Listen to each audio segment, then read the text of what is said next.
Okay, so add-on I like to add on is to change the color theme. It's not an essential add-on. You don't have to add it into or install it into your instance of Eclipse, but for me it's a lot more visually easy to look at.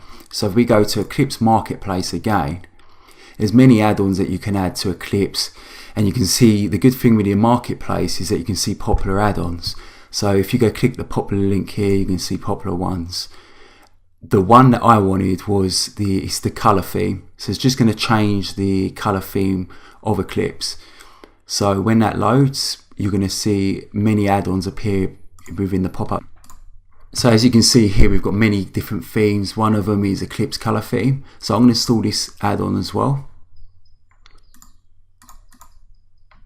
Press OK and let that fully install. I'm also going to install another add-on as well. So we go back to the marketplace, and the other add-on that I'm going to add is this theme here, the darkest color theme. So install that as well. Confirm.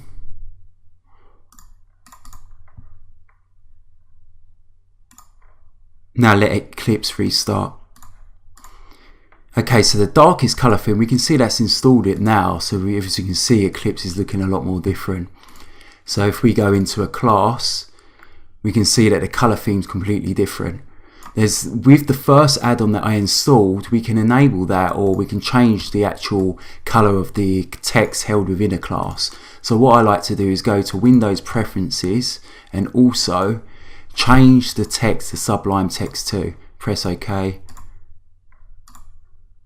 And now as you can see that the text is different. So for me, you don't have to do this, but for me I like it because it's more easy on the eyes, and when you're working with a lot of code, it's just easier to look at.